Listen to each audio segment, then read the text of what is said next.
네, 전국이 장마 영향권에 들었습니다. 200mm가량의 물폭탄이 예고되지만 고온다습한 공기가 유입되고 있어 폭염과 열대야도 비상입니다. 앞으로 비가 얼마나 올지 또 호우와 더위를 동반한 장마는 언제까지 이어질지 살펴보겠습니다. 공항진 YTN 재난자문위원과 함께합니다. 어서 오십시오. 네, 안녕하세요. 오늘 출근길에 비가 굉장히 많이 오다 보니까 늦으신 그러게요. 분들 많으실 것 같은데. 네, 오다 보니까 뭐 잔뜩 흐려져가지고 그렇죠. 근데 조금 빗줄기는 가늘어지는 것 같아요. 근데 또 오후부터 내리기 시작해서 수도권, 강원 최대 150mm, 또 많은 곳은 200mm 이상 예보도 그렇죠. 있는데 꽤 예. 많은 양이죠? 200mm면은 피해가 우려되는 상황이죠. 보통 이제 통계적으로 볼 때 하루에 200mm 정도의 비가 오면 예. 피해가 나옵니다. 왜냐면 비를 이제 물을 뽑아내야 되잖아요. 근데 뽑을 수 있는 그러니까 물이 흘러갈 수 있는 한계치를 넘어서는 거죠. 예. 그러니까 아무리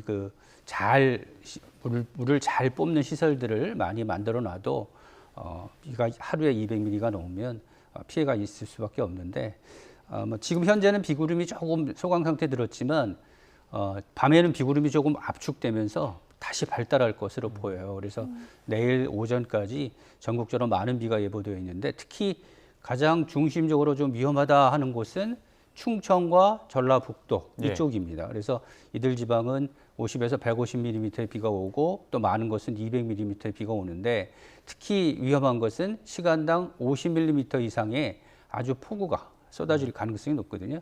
시간당 50mm 비면은 아마 운전하시는 분들은 쉽게 이해하실 수 있겠지만 앞이 잘 보이지 않는 거죠. 아무리 그 와이퍼를 해도 잘 보이지 않을 정도의 비고 이렇게 비가 또 50mm까지도 뭐 그런데 요즘에 극한호우라는 표현을 많이 쓰잖아요. 시간당 72mm 뭐 비가 더 오게 되면 그때는 정말 물이 빠져나가지 못하고 침수로 이어질 가능성이 높은 것이죠. 그런 예보가 오늘 밤에서 내일 아침까지 나와 있습니다. 조심을 하셔야 될 것 같아요. 그러니까 밤 시간대, 특히 또 새벽 시간대 비가 집중되는 게 굉장히 위험하다면서요. 그렇죠.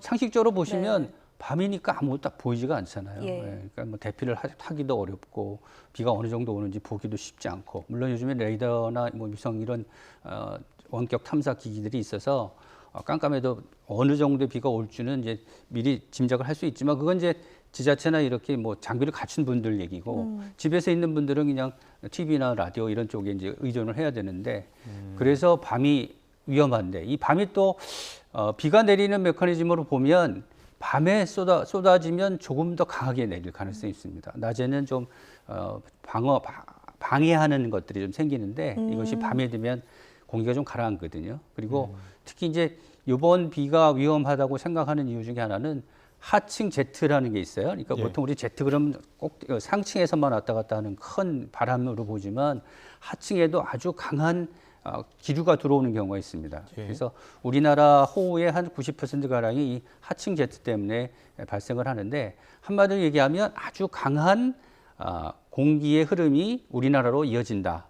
거기에 수증기까지 합쳐지면 많은 수증기가 들어오는 거죠. 그러니까 예상되어 있던 것보다도 훨씬 더 많은 수증기가 집중될 가능성이 있고 그리고 조금 전에도 말씀드렸듯이 밤에 이런 것들이 더 활성화가 되면 좀 전에 얘기했던 시간당 50mm 이상의 강한 비가 내릴 수밖에 없고 그러면 대피하거나 무슨 대비하기가 좀 어렵기 때문에 피해가 집중될 수 있다 이렇게 생각할 수가 있습니다. 예. 저희 지금 그래픽으로 보여드리고 있는데 지금 장마 전선이 지금 걸쳐져 있는 부분이 있고 이게 지금 내일까지는 중부 지역이랑 또 남부 지역까지 왔다 갔다 하는 거죠? 그렇죠. 예. 그러니까 지금 현재는 좀 소강세가 든 이유는 약간 그 영향을 주던 찬 공기가 조금 동쪽으로 빠졌어요. 근데 이제 밤이 되면 다시 북서쪽으로부터 찬 공기가 내려옵니다. 그러면 보통 이제 이렇게 강한 비가 내리는 이유는 남쪽의 더운 공기와 북쪽의 찬 공기가 부딪히면서 강한 대류, 그러니까 상하층에 흐름이 생기는 거거든요. 그러니까 상층으로 빠른 흐름이 생기면 구름이 확 발달할 수 있는 거예요. 그러니까 구름이 확 발달하면 그만큼 많은 수증기가 공급되고 구름이 커지고 그러면 결국 많은 비가 쏟아질 수밖에 없는데 밤에 이런 강한 찬 공기가 우리나라 쪽으로 확장하면서 남쪽의 더운 공기는 버티고 있고 그러면 이제 비구름이 폭이 좀 좁아지죠. 그러니까 압축되면 압축되는 만큼 더 강도가 강해지는 거죠. 그러면 밤에 강한 수증기도 들어오죠. 또 대피할 수 있는 어떤 가능성도 적어지죠. 그런데다가 바람까지 강하게 불면서 많은 수증기가 공급되기 때문에 특히 오늘 밤에서 내일 오전까지는 비에 대한 철저한 대비가 필요한 상황입니다. 네, 이번 호우가 더 걱정이 되는 게 양동 양인데 이 강도 있지 않습니까? 네. 강도도 굉장히 좁은 지역가 강하게 내리는 형태라고 그렇죠. 하는데요. 이제 이게 최근 한 6년 정도 이제 장마 패턴이나 여름 패턴을 보면은 사실은 일정치가 않아요. 매해 바뀌기 때문에 그래서 사실 예보하기가 참 어려운데 다만 이제 분명한 것은 수증기가 많이 공급되고 기온도 높고 폭우도 쏟아지면서 또 사이사이에 폭염도 이어지고 폭우와 폭염이 같이 이어지는 형태가 최근 이어지고 있는데 네. 오늘 아침에도 사실 굉장히 더웠죠. 우리 뭐 이쪽에 비가 온 지역이 아닌 지역은 뭐 충북이라든지 또는 남부지방은 열대야도 나타났는데 이렇게 국지적으로 이 날씨들이 많이 변하니까 비가 쏟아질 때도 한쪽에 몰아서 쏟아지는 경우가 생기는 거죠. 그러니까 특히 이제 비가 쏟아지는 경우에도 불안정이 좀 심해지는 국지적으로 그런 따로 있어요. 왜냐면 이제 뭐 건물도 있고 산도 있고 이런 지형적인 영향이 있지 않습니까? 그러니까 예. 지형에 따라서 비가 집중되는 지역이 있거든요. 그러니까 뭐 바로 옆에는 뭐 한 10에서 20mm 정도밖에 비가 안 왔는데 이 산 밑이나 이런 데는 시간당 뭐 50mm 비가 온다든지. 그래서 이제는 뭐 지자체가 방제에 대한 대비를 충분히 하기 때문에 그 선언 뭐 정보를 많이 줄 겁니다. 그 정보에 따라서 움직여 주시는 것이 피해를 줄일 수 있는 방법인 것 같습니다. 예. 특히나 지금 이 비로 예의주시하고 있는 부분이 산불 지역, 지난번에 산불 났던 지역을 중심으로 지금 산사태 위기도 굉장히 크지 않습니까? 그렇죠. 이런 네. 지역들을 중심으로 산사태 대비해야 될 것들도 많을 것 같은데요. 그렇죠. 산사태가 나려면은 이제 좀 그동안에 보기 힘든 장면들이 좀 나타날 수가 있어요. 그러니까 예. 예를 들면 뭐 뿌리가 이렇게 흔들려서 돌출된다든지 이런 거는 미리 그 지역의 물길이 잘 안 좋다는 얘기거든요. 그런 것들이 있고 또 조금 막 소리가 들릴 수도 있어요. 예. 이런 것들이 산사태 전조 증상인데 어찌됐든 산사태가 난다는 얘기는 비가 흘러갈 수 없을 만큼 내려서 그 물 때문에 그 사태가 일어난다는 거죠. 예. 휩쓸려 내려간다는 얘기이기 때문에 근데 이제 그 정부에서 이렇게 산사태에 대한 조기 경보를 시스템 갖추고 있으니까 그런 이제 정보를 잘 들으시고 만약에 자기가 움직여야 된다 하면 미리미리 어느 것들을 준비해서 움직여야 되는지 이런 것들도 확인하시는 게 좋겠고요. 일단 그 지역이 산사태가 자주 나는 지역이다라고 생각하시면 미리 나가서 좀 확인을 해보시고요. 자기가 어디로 움직여야 되는지 이런 동선도 좀 확인하시는 것이 좋을 것 같습니다. 네, 이 산간에 계시는 분들은 특히나 더 조심하셔야겠고요. 또 피해는 도심에서도 많이 일어나지 않습니까? 그 산사태가 그 이제 산에서 네. 산에서 나는 사태가 이제 산사태인데 최근 들어서 이제 어떤 뭐 개발이 좀 무분별하게 이루어지고 있잖아요. 그래서 산에 가다 보면 산이 꽤 높은데 산 중턱에도 집들이 잔뜩 모여 있는 이런 곳이 곳들이 있죠. 많이 예. 있거든요. 그러니까 예전에는 동네 사람들이 거기가 위험하다 이렇게 생각하는 지역도 괜찮다 그러면서 뭐 단단하게 우리가 시설을 잘 경고하게 했으니까 걱정할 거 없다 뭐 이런 식으로 얘기를 하는데 사실은 산사태가 가장 날 수 있는 것은 계곡 물이 모이는 곳에 집을 짓는 경우는 상당히 위험하다고 볼 수 있습니다. 네. 그러니까 그리고 산 바로 밑에는 산이 무너지면 바로 피해를 당할 수밖에 없잖아요. 그러니까 그런 것들 그러니까 자기가 살고 있는 지역이 어느 정도 위험한지는 미리미리 확인을 하시는 것이 좋을 것 같습니다. 네, 도심에 계시는 분들은 어떤 거 좀 주의하셔야겠습니까? 조심은 이제 예. 집중호우 형태 중에서 극한호가 쏟아지게 되면 네. 그러니까 시간당 뭐 72mm 정도의 비가 쏟아지게 되면 아무리 도시에서 물을 빼는 시설이 있다 해도 네. 역류가 생길 수 있죠. 그러면 뭐 맨홀이 열린다든지 이런 경우는 가다가 맨홀에 빠질 수도 있는 거고 그다음에 갑자기 비가 들이차면 차를 움직이는 분들은 움직일 수가 없잖아요. 그러니까 바퀴가 찰 정도면 빨리 대피하시는 게 좋고요. 그래서 이렇게 도심에서는 물이 잘 빠지지 않으면서 생기는 그 침수 현상이 있기 때문에 역류 현상도 있고요. 그래서 이런 것들은 조심을 하셔야겠습니다. 통상 비가 많이 오면 더위를 좀 식혀줘야 되는데 비 그치고 나면 바로 또 찜통더위 이어지고 하는 그렇죠. 것들은 어떤 이유 때문입니까? 그 이제 비가 오면서 이 찜통더위가 이어지는 이유는 수증기가 높으면 사실은 좀 더워요. 우리가 예. 후덥지근하다는 표현을 하잖아요. 무더위라는 표현이 사실은 그 습기가 많은 더위를 얘기하거든요. 더위가 습기가 많으면 이제 잘 열이 빠져나가지는 못하죠. 그러니까 예. 더운데 최근 들어서 지구가 더워지고 바다가 더워지잖아요. 바다가 더워지면 수증기가 늘어납니다. 그 수증기가 공기 중에 늘어나니까 습한 것이 유지가 되는 거죠. 그러니까 비가 내리게 되면 보통 이제 시원한 느낌이 들잖아요. 근데 예.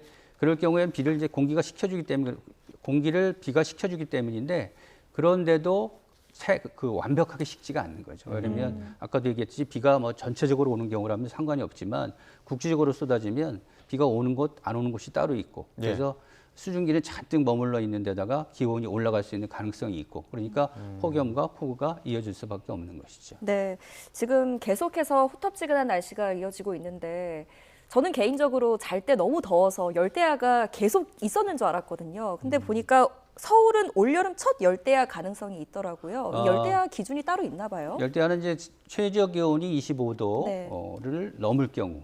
그래서 오늘 같은 경우는 충북, 청주하고 그다음에 대구, 광주 이런 남부 지방이 열대야가 나타났습니다. 네. 왜냐면 이제 비구름이 조금 올라오면서 남부 지방에는 폭염주의보가 내려져 있었거든요. 그래서 더웠는데 지금 이 비가 일단은 내일과 모레 오전까지 이어질 것으로 보이고요. 모레 오후에는 비구름이 좀 올라갈 것으로 보여요. 그 이유는 남쪽에서 올라오는 태풍이 조금 영향을 주기 때문인데 이렇게 올라가게 되면 비는 이제 북한 지방에 집중될 것으로 보이고 이렇게 올라가면 중부지방에도 이제 더위가 시작되는 거라고 볼 수 있죠. 그동안에는 사실 북쪽에 찬 공기가 자주 왔다 갔다 했기 때문에 중부지방이 올여름 그렇게 덥다든지 뭐 이렇게 덥진 않다, 뭐 후덥지근만하다 이런 표현들을 쓰셨는데 이제는 이번 주말부터는 남쪽에 더운 공기가 올라오기 때문에 밤에 잠을 못 이루는 열대야도 나타날 것으로 예상이 됩니다. 그래서 다음 주 중반까지는 이런 무더위에 대비를 하시고 폭염주의보도 아마 전국적으로 확대가 될 가능성이 높습니다. 그러니까요. 그 폭염 소식을 조금 더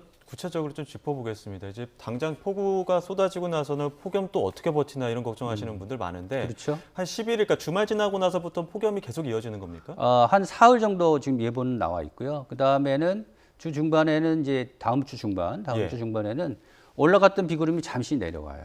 그래서 비를 뿌릴 것으로 예상이 되고 그리고 나서는 변수가 많습니다. 왜냐면 지금 이제 태풍 하나가 중국으로 가고 있잖아요.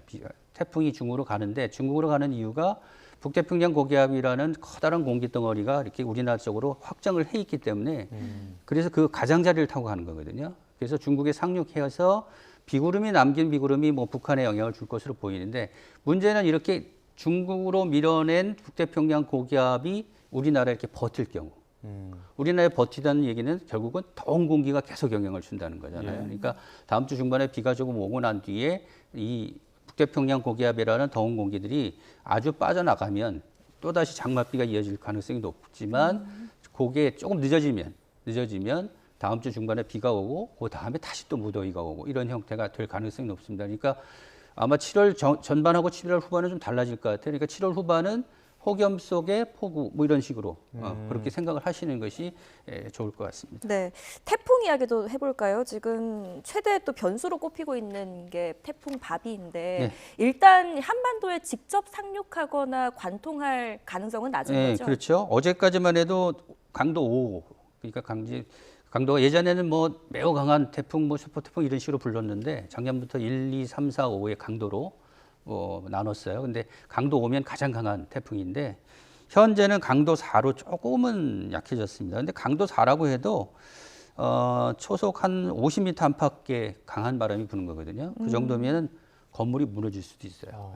뭐 태풍이라는 것이 뭐 에너지의 양이 엄청납니다. 태풍 하나의 그 에너지가 그 핵폭탄 있죠. 일본에 떨어진 핵폭탄의 뭐 10,000배 정도의 에너지가 있으니까 태풍의 에너지는 정말 엄청난 거거든요. 그런데 현재로는 이제 4 정도의 강도를 갖고 있는데 아까도 말씀드렸듯이 북태평양 고기압이 자리를 잡고 있으면서 진로는 대만 북쪽을 향할 것으로 보여요. 대만 북쪽을 아마 주말쯤 지나서 일요일에는 중국에 상륙할 가능성이 높고 중국에 상륙하게 되면 태풍은 에너지를 많이 잃죠. 태풍의 에너지를 공급하는 게 바다인데 바다에서 내륙으로 들어가면 에너지를 잃고 또 마찰이 있기 때문에 태풍 유지하기가 어려워져요. 그래서 태풍이 들어가면서 좀 약해질 가능성은 있는데 변수는 이 태풍이 저기압으로 변질되면서 남긴 비구름 또는 수증기가 어느 정도 우리나라에 영향을 주는지가 이제 관건인데 현재로서는 직접적으로 많은 비를 뿌릴 가능성은 없지만 다음 주 중반쯤에는 좀 지켜봐야 될 것 같아요. 이 비가 어느 정도 올지를 좀 살펴봐야 될 것 같습니다. 위원님 아까 말씀하신 것처럼 이제 태풍이 지나가면서 더운 공기가 한반도 쪽으로 유입되어 있지 않습니까? 나가질 않고 그 더운 공기가 수증기를 가득 머금어서 비 올 때 한꺼번에 쏟아내는 복합재해에 대한 우려들도 많거든요. 그렇겠죠. 이런 상황들은 어떻게 좀 예상하십니까? 그러니까 이제 수증기가 늘어나는 현상은 굉장히 위험한 현상 중에 하나죠. 그리고 최근 들어서 이제 엘니뇨라고 그래서 태평양 중간 정도 예. 어떤 이제 해수면 온도가 올라가는 현상이 이제 나타나기 시작했는데 이게 이제 해수면 온도를 높이는 거잖아요. 그러니까 예. 우리나라 주변에 그러니까 우리가 동해 특히 동해의 해수면이 최근 들어서 많이 높아졌습니다. 예. 그러니까 우리나라 주변에 있는 바다의 해수면 온도가 올라간다는 얘기는 그만큼 우리나라에 열을 공급할 수 있는 조건이 갖춰져 있다는 얘기거든요. 예. 특히 이제 바다가 더워지면 바다 표면도 문제지만 바다 안에 있는 그 더운 열 어찌 보면 열폭탄 같은 것들이 있어요. 예. 근데 이런 것들이 최근 들어서는 뭐 두세 배 정도 늘어난 게 아니냐 이런 관측도 나오고 있거든요. 그러니까 엘니뇨 해가 오면서 바다가 조금 더 더워지고 이 더워지는 곳에서 많은 수증기들이 공기 속으로 스며들고 이 수증기들이 우리나라에 영향을 주게 되면 결국은 습한 날씨, 그 다음에 집중호우 이런 것들이 조금 더 발생할 가능성이 높다 이렇게 보는 거죠. 네. 그러면 이제 올해 여름 우리나라에 영향을 줄 수 있는 태풍 뭐 개수 어느 정도로 예상을 이제 하십니까? 평균적으로 한 두 개에서 세 개 정도가 영향을 네. 줘요. 근데 태풍이 지난해에는 태풍이 없었어요. 네. 지난해에는 북태평양 고기압이 그러니까 태풍이 오려면 북태평양 고기압을 피해 가거든요. 예. 작년엔 북태평양 고기압이 영향을 주면서 더웠잖아요. 예. 폭염이 이어지면서 태풍이 올라올 수 있는 가능성이 줄었는데 올해는 엘니뇨가 생기면서 이 북태평양 고기압이 조금 수축할 가능성이 있습니다. 그래서 동쪽으로 가게 되면 길이 우리나라 쪽으로 열릴 가능성도 있거든요. 그러니까 태풍의 길이 한번 열리면 태풍이 연속해서 올 수가 있어요. 예. 그러니까 올해 지금 일본의 7호, 8호 태풍이 연달아 갔잖아요. 거의 네. 비슷한 경로로 갔는데 이게 북태평양 고기압이 딱 거기서 멈췄기 때문에 그 가장자리를 타고 간 거거든요. 그러니까 8월, 9월, 특히 9월이 되면 우리나라가 태풍의 길목에 놓일 가능성이 커집니다. 우리나라 태풍에 주는 달을 보면 7월이 하나 정도, 8월 하나, 뭐 9월 하나 이렇게 영향을 주는데 그 중에서 가장 확률적으로 태풍이 확률적으로 높은 영향을 줄 수 있는 높은 그런 시기는 8월 말에서 9월까지로 볼 수 있고요. 또 태풍이 최근에는 좀 늦게까지 네. 강하게 발달하면서 영향을 주는 경우가 있어요. 그래서 10월 초까지도 태풍 계절이라 생각하시고 그러니까 8월, 9월, 10월 초까지는 태풍에 대한 대비를 늦춰서는 안 되겠습니다. 예, 올해 장마가 이제 시작은 됐습니다만 역대 한 세 번째로 늦은 지각 장마라고 그렇죠. 하더라고요. 네. 이유가 뭡니까? 장마가 시작되려면 남쪽에서 더운 공기들이 좀 올라와야 돼요. 아까 얘기한 이제 북태평양 고기압이 사실 우리나라 여름철에 가장 영향을 크게 미치는 공기 덩어리입니다. 예. 뭐 규모가 엄청나게 큰데 이 공기 덩어리가 워낙 요즘에 변수가 많아서 실제로 기상학자들이 최근 북태평양 고기압만 집중적으로 연구를 하고 있어요. 근데 이 북태평양 고기압이 평소보다 이렇게 힘을 못 쓰고 대신 북쪽에서 찬 공기가 밀려 내려온 거죠. 근데 찬 공기가 밀려 내려온 원인을 보면 그 우리나라 북서쪽에 이렇게 커다란 고기압이 가로막고 있어서 공기가 제대로 가지를 못하는 블로킹 현상이 생겼어요. 예. 뭐 유럽에도 지금 폭염이 뭐 블로킹 때문에 생겼다 그러는데 블로킹이란 얘기는 한마디로 누가 막고 있다는 거잖아요. 그러니까 공기가 제대로 막혀서 이렇게 순환이 잘 이루어지면 좋은데 이게 딱 막고 있으니까 돌아서 내려오는 흐름, 이렇게 돌아서 내려오는 찬 공기 흐름이 계속 있었던 거거든요. 이 찬 공기 흐름 때문에 실제로 장마 전선이 올라오지 못했죠. 그러니까 작년에는 6월 뭐 중간 정도 중순에 장마가 시작돼서 가장 이른 장마가 됐는데 1년 만에 또 이게 뒤로 늦춰지면서 뭐 세 번째 장마 늦은 걸로 그렇게 지금 분석이 되고 있는데 뭐 장마철의 시작은 사실은 조금 지나서 기후학적으로 분석을 해야 언제가 된다 이렇게 정확히 나올 수가 있지만 늦어진 것만은 분명한 거죠. 네, 강수 패턴도 과거와 비교하면 좀 달라진 점이 있다고 들었는데 구체적으로 어떤 겁니까? 강수 패턴은 한마디로 말씀드리면 국지적으로 쏟아지는 비의 형태가 조금 더 심해졌다. 이렇게 예전에는 뭐 국지성 호우가 있었어요. 근데 이제 극한호우라는 개념이 이제 등장했잖아요. 극한호우라는 게 시간에 이제 72mm 비. 그러니까 극한호우라고 하면 아마 잘 생각이 안 난다 뭐 하시는 분들 예전에 한 3년 전인가 2023년인가 4년에 서울이 물잠긴 거 있죠. 네, 네. 그때 강남에 1시간에 140mm 가까운 비가 왔거든요. 그러니까 그때를 생각하시면 되는데 이렇게 비의 양이 폭발적으로 증가할 수 있는 조건이 형성되면서 최근의 장마는 언제부터 언제가 중요한 게 아니고 쏟아질 때 얼마만큼 쏟아지느냐가 중요해진 거죠. 예. 오늘 밤에서 내일 오전까지는 이런 강한 비가 온다는 예보가 나와 있으니까 조심을 하셔야 될 것 같아요. 예. 지금 더 걱정인 게 더위가 이제 또 장마 그렇죠. 가고 나면 네. 어떻게 될까 걱정인데 이중 열돔 가능성까지 나온다고 하는데 이건 어떤 이야기입니까? 우리나라의 이제 가장 더운 해를 따지자면 이제 2024년도 될 수 있고, 물론 이제 평균 기온으로 따지면 작년이 제일 더웠어요. 예. 2024, 2025, 2018년, 1994년 이런 이제 대표적인 더위를 몰고 오는 해가 있었는데 그 해의 특징을 들자면 조금 전에 말씀하신 이중, 그러니까 이불을 두 채 덮는 거예요. 그러니까 북태평양 고기압이라는 거는 이제 주로 하층에서 영향을 주는데 아까도 말씀드렸지만 이게 덥고 습하거든요. 예. 덥고 습한 이불을 막 덮고 있는데 티벳 고기압이라고 서쪽에서 또 커다란 고기압이 높은 지역에서 고기압이 밀려오면 위에도 또 하나의 더운 게 덮고 있는 거거든요. 그러니까 아래도 덥고 위도 더우니까 실제로 열이 빠져나갈 수가 없어요. 그러니까 이렇게 폭염이 열돔이라고 이제 표현하는데, 그래서 이렇게 우리나라를 감싸게 되면 이게 거의 요지부동 움직이질 않는 경우가 있거든요. 이게 뭐 30일, 40일 이렇게 이어지면 폭염이 그 정도로 이어지는 거예요. 그러니까 사람들이 한두 번 폭염을 겪고 그 다음에 조금 시원해지면 그래도 살만한데 계속 이렇게 더워지면 굉장히 힘들어지는 거죠. 근데 올해는 사실은 지금 장마의 시작도 조금 달라졌고 북태평양 고기압의 어떤 중심도 조금씩 변화를 보이고 있어요. 그래서 작년하고는 좀 다릅니다. 형태가 다르기 때문에 그래서 올해가 뭐 지난해처럼 극단적으로 더울 거라고 예보하기는 좀 어렵지만 좀 변화가 있을 것 같아요. 하지만 북태평양 고기압이 이제 영향을 주는 8월, 7월 말에서 8월 정도 되면 실질적으로 기온이 올라가고 올해 이어지는 폭염이 우리나라도 없다고 장담을 할 수가 없는 거죠. 그럴 경우에는 이제 통계적으로 보면 한 40도 정도의 더위가 하루 이틀 정도 있을 수 있고요. 물론 이제 지역에 따라 다르긴 해요. 서울이 꼭 40도라는 얘기는 아니고 35도 이상의 더위가 한 일주일 정도는 있지 않을까. 그런 전망들은 여러 군데에서 내놓고 있습니다. 네. 우리나라뿐 아니라 지금 유럽 곳곳도 폭염으로 몸살을 앓고 있다고 합니다. 이게 우리나라 폭염과 유럽의 폭염을 뭐 단순 비교하기는 어렵겠습니다만 어떤 차이점이 있을까요? 뭐 아까 얘기한 열돔, 열이 갇힌 현상은 똑같은 건데 우리는 이제 북태평양 고기압이라는 남서쪽에서 온 남동쪽이죠. 남동쪽에서 온 더운 공기가 영향을 줬다면 유럽은 사하라 있죠. 네. 우리가 사하라 사막금 거기 굉장히 더운 곳 아니에요. 그러니까 그 더운 곳에서 생긴 그 더운 공기가 지나치게 북쪽까지 올라온 거죠. 북쪽으로 올라온 다음에 이게 오메가 형태의 브로킹이 막고 있으니까 이 열돔이 잘 빠져나가지 못하는 거예요.